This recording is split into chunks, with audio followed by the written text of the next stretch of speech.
Hello, everybody. Happy Friday. Thank you so much for joining me so early.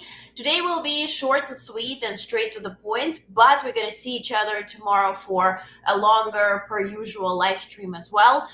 But you voted yesterday to have this a bit earlier than very late. So a bit shorter, but we're meeting earlier and we're meeting tomorrow too. So thank you for joining. Today on the menu are actual news, some readouts, some commercials, some fun videos. Today is a bit more light, right, if compared to yesterday and tomorrow, because tomorrow we're going to dissect another, Trump rally, if there is anything new that he will be adding to his stand-up routine tonight.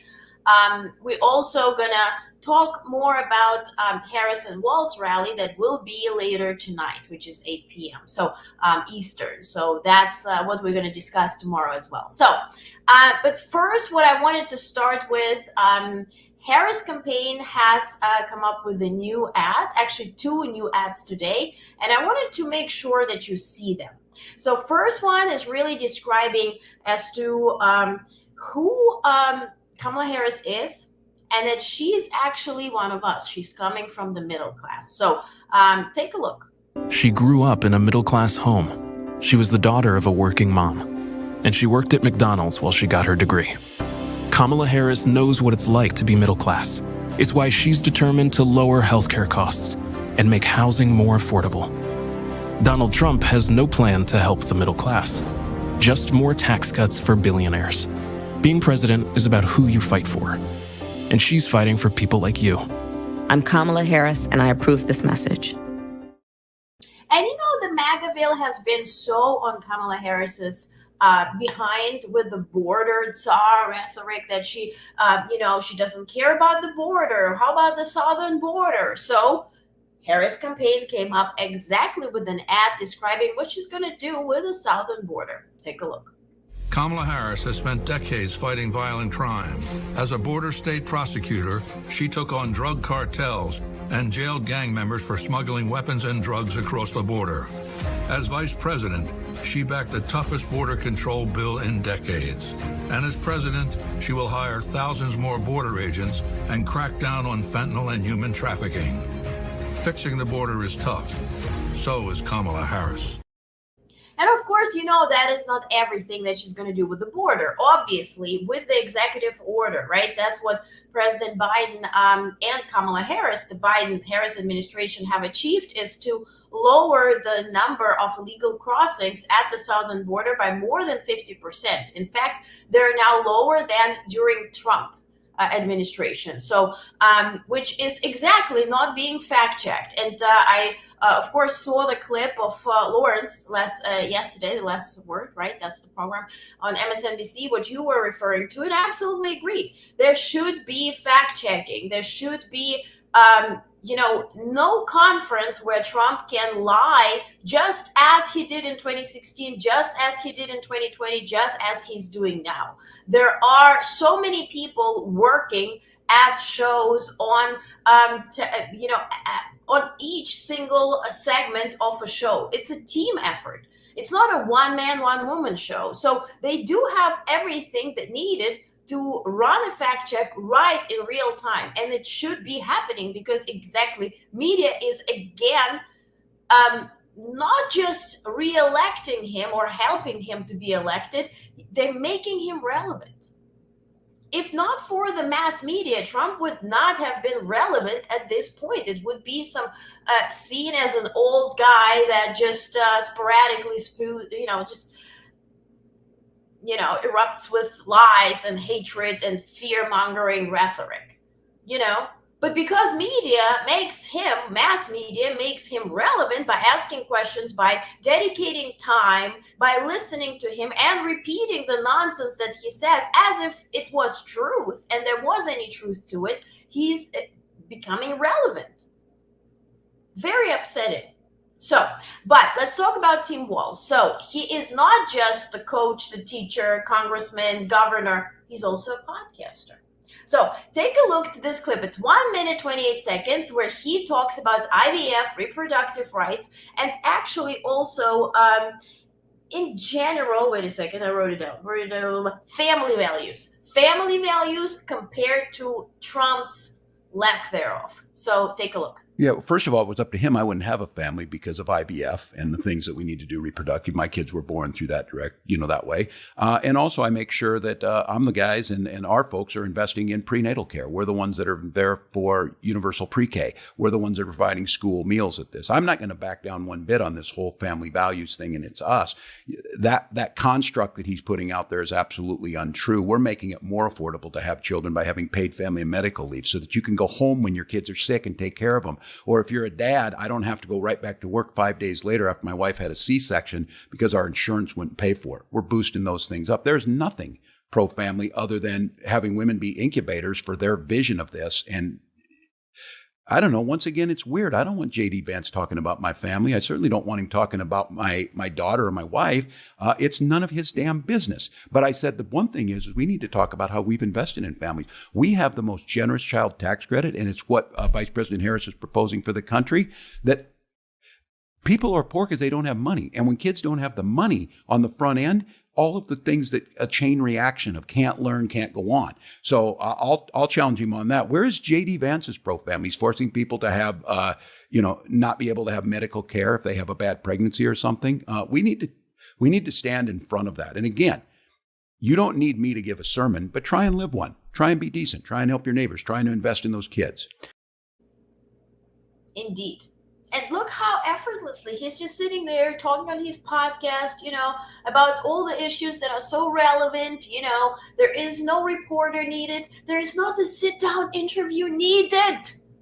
Those sit-down interview, that is like, oh, why Kamala Harris not sitting down for an interview? Why he's not sitting down for an interview, referring to Team Walz. It's only needed to those mass media because you guys and all of us shut them down. Since the Biden fiasco, passed the torch. Almost cursed. Too early for that, but it's Friday, and it's 5 p.m. somewhere. Yeah, it's already 6 almost here. So anyway, it's only needed for those networks that are not getting your views. That's why this is, that's why they need Trump. That's why they need content. It's the lame ass reporting. And Carl, thank you so much. Lawrence was spot on. MSM is failing like 2016. That's why Honest Press is bright spot in the dark time. Thank you so much. I so appreciate you. Thank you. Love this man for our country. Indeed. Preach. And Lisa, I shared your conversation with somebody who you were referring to, or like chatting on X. I shared it on Instagram. I said, you made my day. Thank you, guys. Thank you. It's so much. Like, I work 24/7, and whenever I get exhausted, I see your comments, and I'm like, yay, we're doing the right thing. So I'm motivated. Thank you. Are you getting any reports of Trump's plane having? Yeah. So technical issues. He had to land and switch planes to a private jet, but there will be no delay in terms of his rally. That's what I know. Not much as to. Not the details because I don't have specific access, nor his team offers access. It's nearing 12 in Paris. Swear away. Yeah, listen, I wish my French teachers, and I don't speak French, but this voulez-vous coucher people, I wish they were performing at least at the closing ceremony at the Olympics. I want my French teachers performing.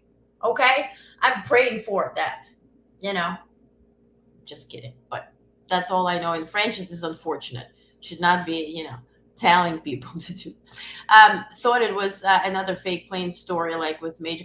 That's what I hear, and it's like, because they don't offer access to the Trump base to get the facts, nor they issue statements. Like, it's not like a normal press office, nor it was normal when he was at the White House, nor it will be if he, God forbid, ends up at the White House.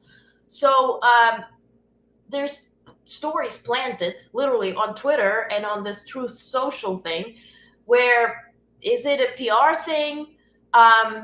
Was the assassination it's just all of it. It's so sad that we're questioning even the most scariest outcomes. We're questioning whether it's a PR thing, and it's sad. And it's not on us. It's on that party that presents to us so much nonsense that in order to survive, we have to fact check every single thing. Okay, let's continue because we got to get through. All right. Next thing, you saw Tim Walz, likable. He talks about IVF. He talks about family values. He talks about not his dignity being up for negotiation and whatnot. But now, mass media. We're talking about mass media.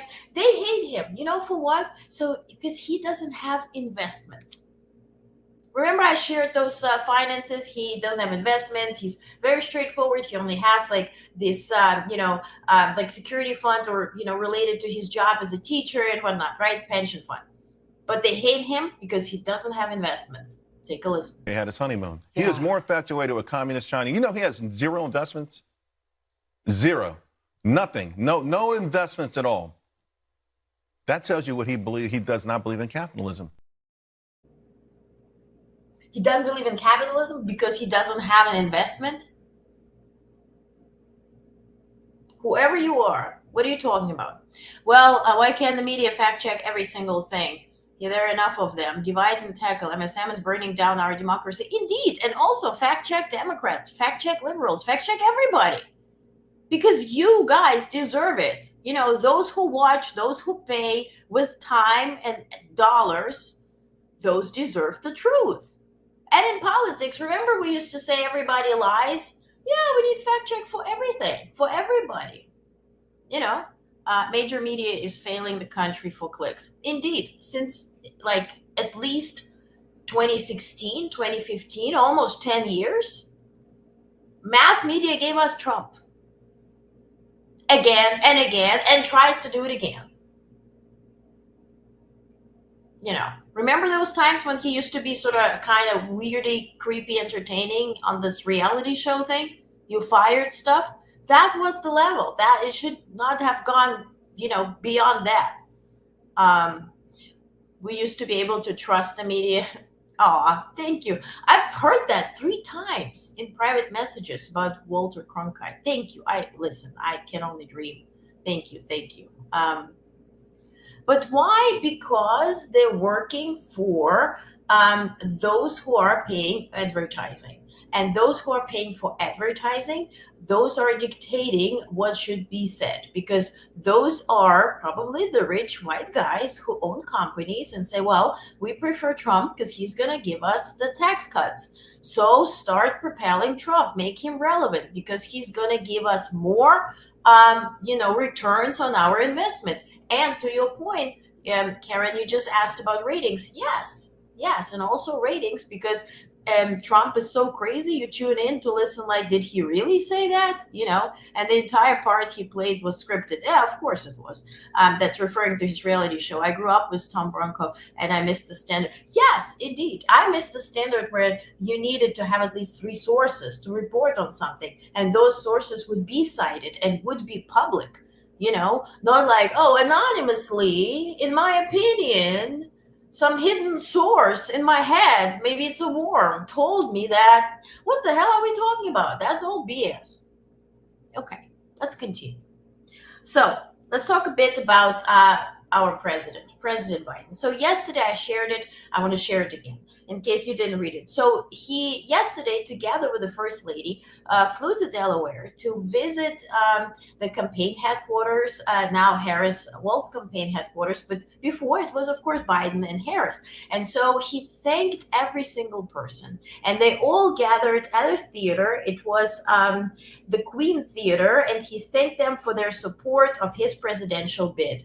And there were tears for some staff members, and he took a picture with every single person who wanted one, and just 6 seconds of a clip from that event. Take a look. My name's Joe Biden. I'm Joe Biden's husband. He flew straight to Delaware. He went to them. He organized this gathering. They had a nice quality, I would say, family time together because they've been working for him since the previous election and now. And so it just shows character. It shows dignity. It shows that beautiful humanity that we are hope to preserve with the Harris and Walz ticket. And I hope we won't just, kind of remember how great it was if let's say Trump ends it and then ends up at the White House and then it becomes a Trump house. That would be too sad. So a statement from President Biden. So he issued a few statements today that I want to read out on. One was on the 2-year anniversary of the CHIPS and Science Act. As you may recall, and by the way, let me read out the statement because it describes everything. So America invented the semiconductor, right? To begin with. Those tiny chips that power electric vehicles, appliances, cell phones, satellites, and are critical in AI. But over time, we went from manufacturing 40% of the world's semiconductors to just over 10%. When Vice President Harris and I came into office, and I'm quoting President Biden, we were determined to change that. Since I took office, companies have announced nearly $400 billion in investments in semiconductor manufacturing in the United States, spurred in large part by support from the CHIPS and Science Act. As a result of these investments, we're creating over 115,000 manufacturing and construction jobs in the semiconductor industry, and America is now on track to produce nearly 30% of the global supply of leading-edge chips by 2032, up from zero only 2 years ago. So more details on that will be in the newsletter. So subscribe and you're going to get your newsletter with more details on everything that has been achieved and is being planned. So the other statement is on the PACT Act. So today is also second anniversary for PACT Act. As Americans, I'm quoting President Biden, we have a sacred obligation to care for veterans and their families. We owe them a debt we can never fully repay. 2 years ago, I signed a bipartisan Sergeant First Class Health Robinson honoring our promise to address comprehensive toxins, which is PACT Act, enacting the most significant expansion of benefits and health care for toxic exposed veterans and their survivors in over 30 years. Vice President Harris and I moved swiftly in making sure this law was fully implemented and as soon as possible so veterans and their survivors would be able to get the expanded services they deserve. Today, because of the PACT Act, over 1 million veterans and more than 10,000 survivors are now getting monthly disability benefits related to toxic-related illnesses. Over 5.7 million veterans have been screened for toxic exposure, and over 333,000 toxic exposed veterans have enrolled in VA healthcare. So again, more details will be in the email because it's a long list of achievements and everything that will be planned out as well. So on travel, a little bit on travel, excuse me, what has been announced today is that, okay, what's the movie? Mermaid, Little Mermaid, when this crab, whatever the crab thing was like, Your Majesty, and then he had to cough and then had the voice back. That's me. Anyway, okay. On Tuesday, August 13th, the President and First Lady will attend a Biden Cancer Moonshot event in New Orleans, Louisiana. Additional details will come through it. I will share them. Perhaps you want to attend, perhaps you are there or you want to travel. So this will be August 13th, which is Tuesday. And then on Thursday, August 15th, President Biden and VP Harris will travel to Maryland to discuss the progress they're making to lower cost for the American people. So again, I saw your questions as to where is it going to be, what is it going to be, and so I will be sharing more details as they come. So at this point, we can't really share because it's for the media and accreditation related. So on Thursday, 15th, they will be in Maryland. So let's talk a bit about Trump, not that much, but a bit.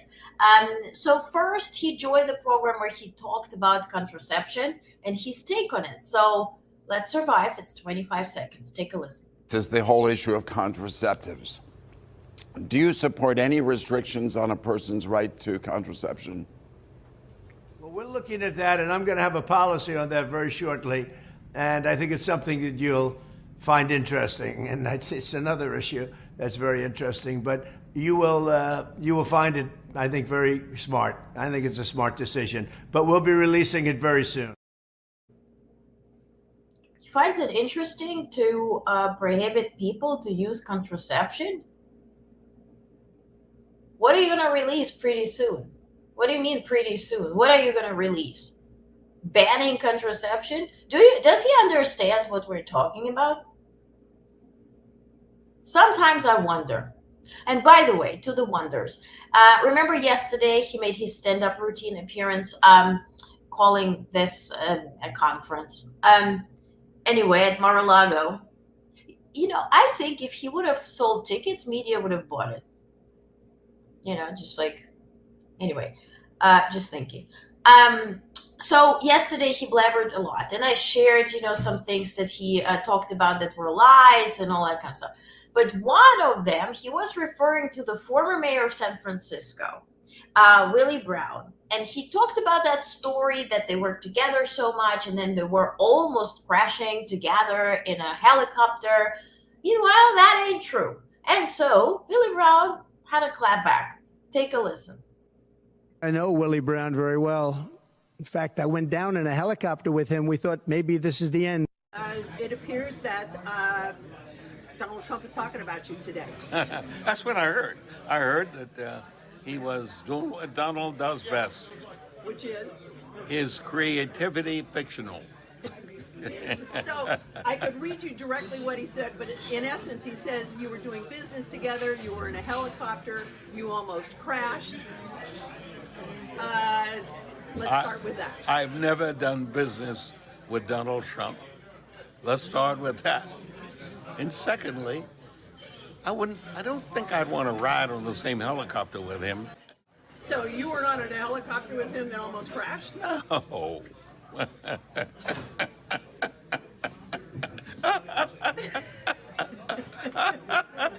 That's your answer, right? Okay. He's dreaming.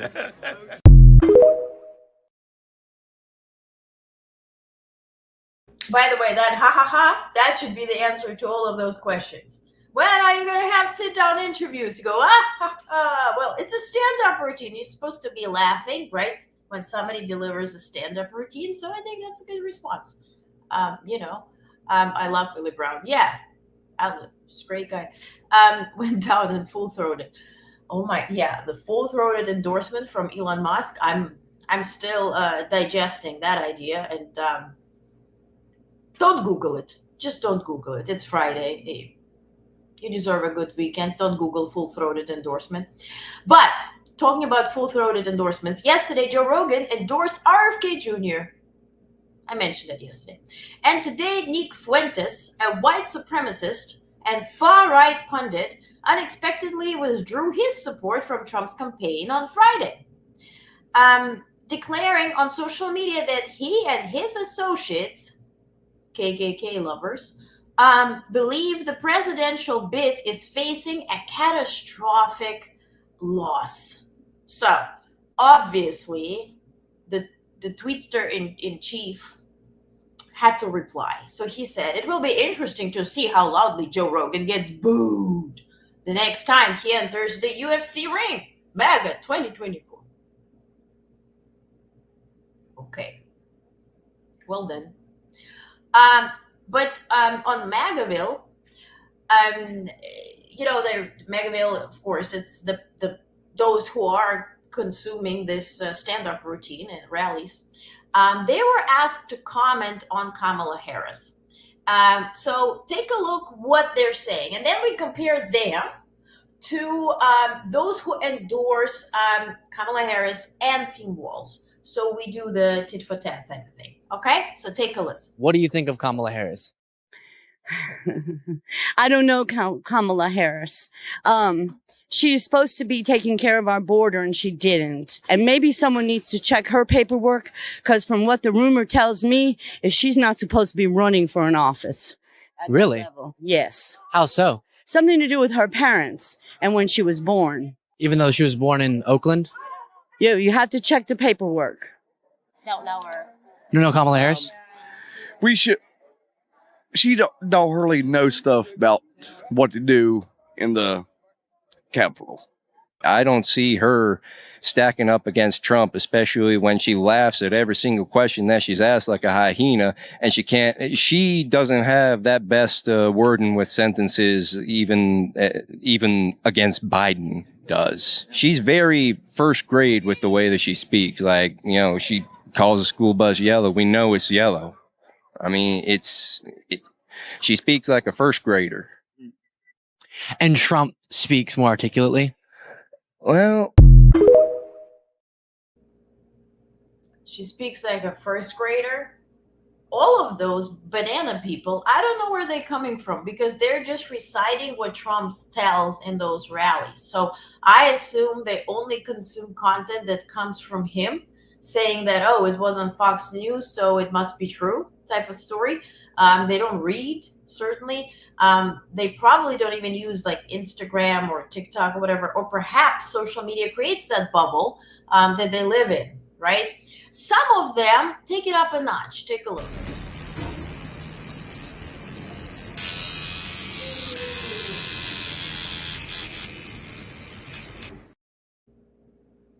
That was a real Trump tattoo on this girl's head. And she's allegedly wording with sentences. Yeah. Trump speaks like a pre-kindergarten. Exactly. I think it's a stretch. They use True Social. Yeah. Thank you. That's the bubble. That's the bubble they live in. But that tattoo, right up. Where are the parents of this girl? Model, whatever. What is she modeling? How is she going to work? Where is she going to work? With this tattoo, she's not going to even work for Trump. That's embarrassing. Yikes. A big, big yikes. Now, I promise to compare. Here are the Harris and Waltz supporters. Enjoy. We're here because we're teachers. We believe in Harris and Waltz, and it's so nice to have someone fighting for us. Oh, Kamala and Tim, we're going to win this thing. I remember sitting on the back of the bus. We can't go back. We can't go back. I remember not being able to get life insurance because I was a single parent. We can't go back. I've lived through the cycles of this, and we can't go back. That's why I'm here. Excited to be here for Kamala Harris. When we fight, we win, but I love big threats too. If I hadn't had reproductive rights, I would have been dead because of a condition I had. I'm here for people that'll stand for women, and I'm a former Detroit public school teacher. We feed our kids, and so does Tim Walz. It took us 6 hours to get here, but we would not have missed this because this historical event is going to change the world. So we're not going back, ever. We're never going back. But MAGAville is tweeting this. If Kamala really is black, have her say the N-word. Let the people decide for themselves. Kevin Sorbo, do you really want to say that word? That you feel jealous that she might have the opportunity to say it? Don't you understand why we shouldn't be saying it? Or is that like that, the Mount Everest that you want to climb on? Disgusting. Disgusting. Disgusting, despicable, disgusting. Ugh. Okay. I'm okay with the tattoo. They will have to take their red hats off one day, and we will need to be able to. That's a good point. That is a good point. That is a good point. I was reading the Bible for a few years. Well, just little bits every day, but straight from the Old Testament to New everything. And it ends, right, with the fall of Babylon. I'm not going to talk about the Bible, but anyway, they had people that had the markings, right? Reminded me on that comment. Lisa says, if Kevin Sorbo is an actor, he can't pretend to be a decent human being. Indeed. Indeed. Yes. Yes. Yes. Okay. So let's continue. But MAGA on mass media on television, on Fox News, they decided that they have a new reason to hate Kamala Harris for. And you will never guess what that is.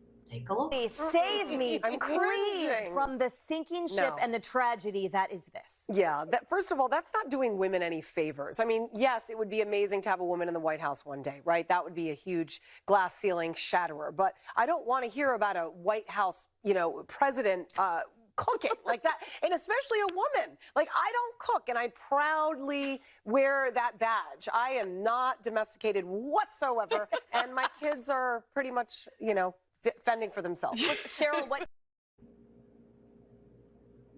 Maybe she pees outside too. She's not that domesticated. And there, see, that's my whole point. Because if you look at Project 2025, right, the idea is to make women live in the 50s, right? Think about like Marvelous Miss Maisel type of thing. Sit at home, have children, reproduce, kitchen, bedroom, bathroom. That's your environment. That is your world. But then you have these people who say, well, I'm proudly not domesticated. I don't cook. I don't want a president, especially a woman, cooking at the White House. No, she's not going to be cooking at the White House, but if she wants to, she can. By the way, in Britain, you have Princess Catherine, who is cooking, and she cooks all the meals for their family because she wants to. How confusing. How confused are these freaking people? Oh, noses. Matt, somebody know how to cook. The horror. Indeed. Wait till they see if, Tim Walz can throw up a grill and, grill something. What time is her rally in Arizona? I can't figure out the math. 8 p.m. Eastern. So they go by 5. Oh, took me like 8. I was like, is that Atlantic time? It's Arizona time, because Arizona is not switching between, daylight savings and not. So it is always Arizona time. So now Arizona time is -3 hours from Eastern, right? So it's going to be at 8 p.m. Eastern, 5 p.m. Pacific. So it's just 5 p.m. Pacific. That's the rally. What time is her? Yeah, okay. Answer that. Thank you. I know how to cook. I don't understand the problem. Me neither. I don't understand the problem either. I'm in Arizona, so she's in my state. Yes. So it's 5 p.m. your time. And we will be discussing that tomorrow, of course, and whatever Trump does today. So I want to talk a bit about Russia and Ukraine. So you probably have heard about Ukraine invading Russia or whatever. It's not really invading Russia. So what does happen, and I mentioned that, the cities, like the city I'm from, my family's from, Ukrainian-born U.S. citizen, so Kharkiv is by the border. And so the problem was that you cannot really use any systems to defend Kharkiv because it's so close by the border that there's practically no time to shoot down the missiles that are coming from Russian side. So then there was a whole discussion not to use American weapons to shoot inside Russia. Then U.S. has agreed to allow Ukraine to shoot down or target the military, targets pretty much at the border, by the border, within a specific perimeter. And so what Ukrainians did, they went a step further. So here's a map. Because I want us to understand what exactly happens, because it's all over.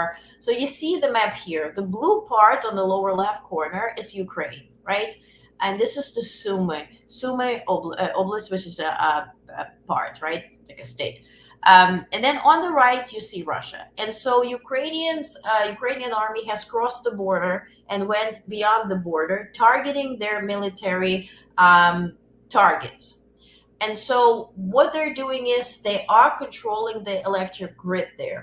They are trying to control, they have the nuclear station or whatnot there. So they're trying to take that under control. Now, what nobody was sort of prepared for is that, about 1,000 people from the Ukrainian army have crossed the border and were able to cross the border, and nobody has stopped them.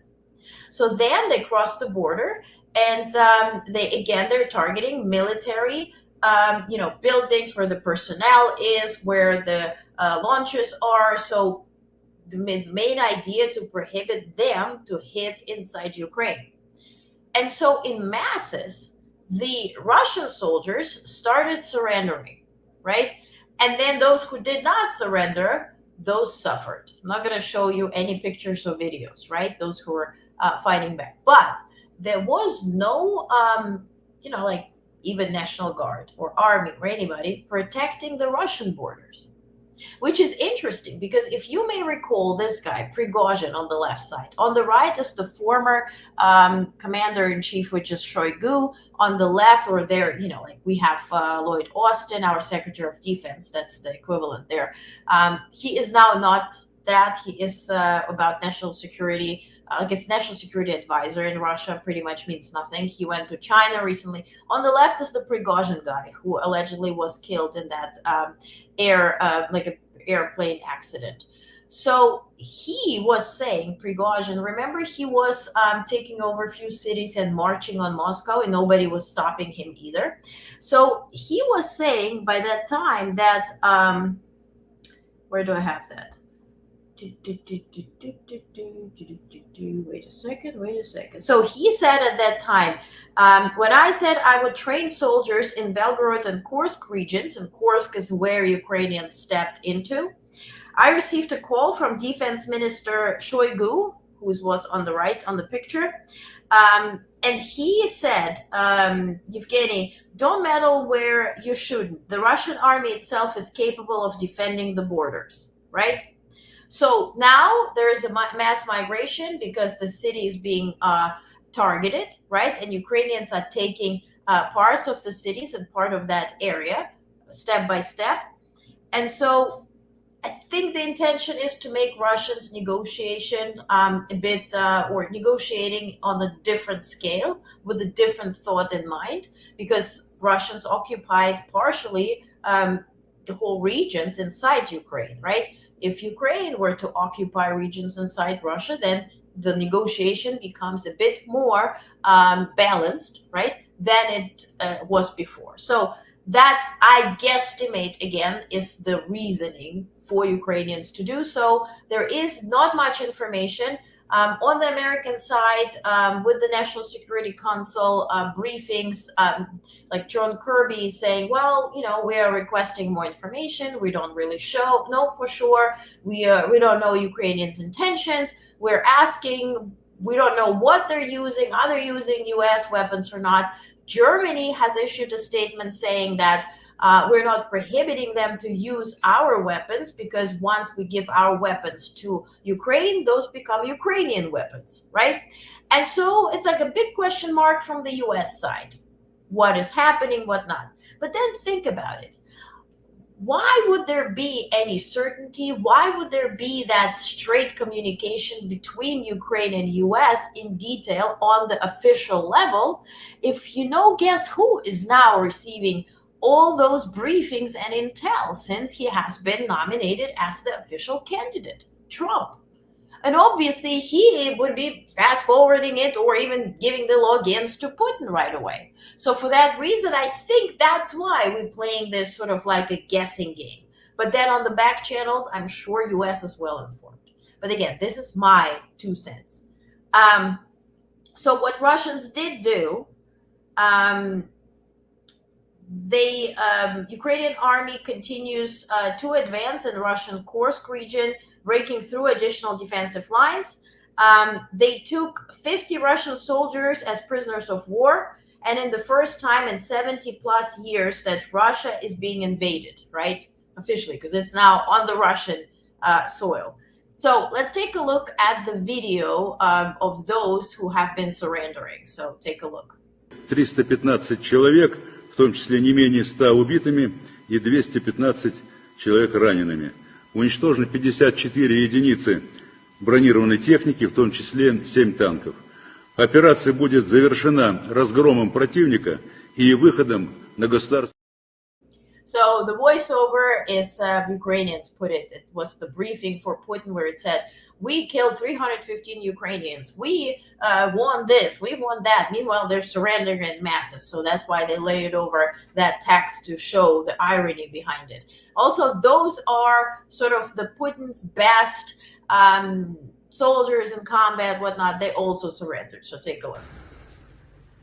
Давай. Передаю эстафету 3-му батальону 22-й бригады. other Ukrainians make them recite that they're saying hello to their next brigade. So now those Russians who have not surrendered have obviously suffered. So between 500 and 1,000 of Russian soldiers have been hurt or passed.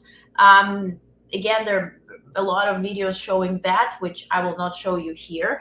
And civilians have been evacuated. And so they have been transferred to Moscow region, and Moscow residents are saying, who are those? They're coming from the border. This is not the capital people. We don't want to see them here. And those who had to leave their homes have been paid 10,000 rubles from Putin's regime, which is equivalent $115.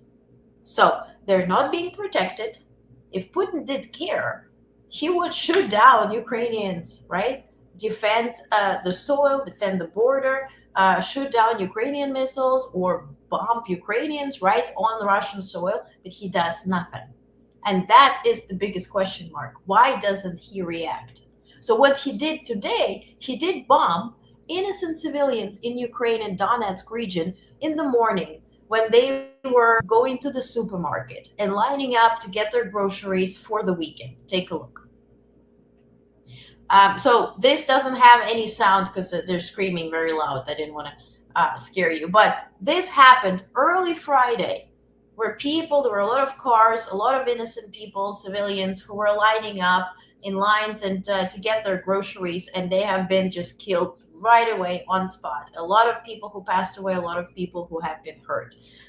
So that is what currently is going on in Russia. So again, what I mentioned, Germany sees no problem if Ukrainians were to use German defense system or weapons to combat Russians, or even on their, as they call it, incursion within Russia, because they refer to those weapons as now being Ukrainian, right? Also, on the other hand, Secretary Blinken has issued a statement here that U.S. is sending Ukraine a significant new package of urgently needed munitions. This support will help Ukraine protect its troops and its people and reinforce its capabilities across the front lines. So President Biden then issued a memorandum granting Secretary of State Blinken to direct the drawdown of up to $125 million in defense articles and services of the Department of State and military education and training to provide assistance to Ukraine and to make the determinations required under such section to direct such a drawdown. So more details again are in the email tonight. So if you haven't subscribed, please do so. This is the banner. So it's free, onest.substack.com. You're going to get all the details on those news and some other news that I have to run. I didn't really cover, but I have a big portion on Middle East coming from National Security Council and exact quotes that I wanted to report on today. But pretty much in short, the details will be in that email, so please subscribe. But in terms of Middle East, it is still where we were yesterday. So negotiations are needed. Neither party has agreed to anything. Israel is showing that they are, the Netanyahu's part, they are agreeing to meet in either Doha or Cairo, as proposed from President Biden yesterday, then the leader of Egypt and the leader of Qatar, to meet with Hamas and all the negotiators and mediators next Thursday. So from Netanyahu's side, it is a green light. From Hamas, not yet. I will inform you. I will add more into email tonight if anything changes. And certainly tomorrow we're going to talk more about it. I'll answer your questions if there are any on the live stream. So more, again, will be added. In terms of Ukraine to the aid, the last thing I wanted to show you is that Zelensky issued a statement. He thanked President Biden and both parties in Congress and the American people for the new U.S. military aid package announced today. This package, Stinger, HIMARS, and various anti-tank missiles, as well as 155mm ammunition and other equipment, are vital for our forces to counter Russian assaults. So that's what I wanted to share in terms of not making up anything when it comes to Ukraine now invading Russia. They're targeting military objects there that are essential to prohibit Russians from shooting missiles into Ukraine and hurting innocent people, as you saw in this video today. Okay, so let me quickly see your amen, Ukrainian. Indeed, yes, Dr. Martin Pratt, thank you for commenting. What time tomorrow Khalif won the gold? Yeah, I like your 2 cents. It's common sense. Oh, thank you so much. What time tomorrow? You let me know. I think not as early as today. Perhaps like what was it? Like 6 p.m., 7 p.m. Eastern. Let me know because it's Saturday, but I really want to dedicate more time tomorrow because I have to run. So it was either now for short or 9 p.m. and 9 p.m. was really late on Friday. So I don't want to disturb you. And you're watching Lawrence, and please do watch Lawrence. So I don't want to, bother you with that. I stand with Ukraine. Thank you, Brandon, and I certainly stand too. But until we see each other tomorrow, again, please subscribe to Onest on Substack. You're gonna get detailed email tonight with all those statements and details. And if you haven't subscribed to watch this, thank you, Joe. I love this picture collection. To watch together the opening night of the DNC and to honor President Biden and have like-minded community, which I will not publicize or broadcast publicly, just for us to have a good time and watch this speech. And tomorrow I'm going to share more details to the DNC coverage. So we're going to get all the details live from the DNC. So it looks like we're going to see each other, if you wish, for a few hours every day through the DNC, and I'll cover it in detail. We're going to have people tune in with interviews and whatnot. So we're going to talk more about that. That's why I was asking you today whom to interview, and thank you for commenting and sharing whom I should interview. By the way, step outside, go for a walk. It will be a good weekend. So if you're not in the area with the hurricane, Debbie and whatever it's now, storm, please stay safe, please stay sane. And this is our Bidens. I love it. I love the guys who are working together. Such a sweet couple. But I wish you a safe weekend, and we're going to see each other tomorrow for a longer time. And stay tuned for the email tonight where you're going to see and get all the details. Okay? So any more info about the plane crash in Brazil? Not much. That's why I want to report on that tomorrow. Today, it's only that it's been 60-some people and they don't know what happened. That's the entire coverage, so I didn't feel like telling you because I sound dumb. Thank you, guys. Looking forward to DNC coverage. Thank you. And I really want to be, thank you, Miss Jamie. Thank you. I appreciate it. You're so pretty. Thank you so much. And everybody's so pretty, by the way. I just never saw your comment yet. Thank you, One Drop Rule. Thank you, guys. So let's see each other tomorrow a bit earlier. I think around 6 p.m. Eastern is a good time. So, and then we can spend as much time and answer all the questions. Okay, so I'm already late, so I'm going to run. Stay safe, stay sane. Get your email tonight. We're going to see each other tomorrow. All right, thank you.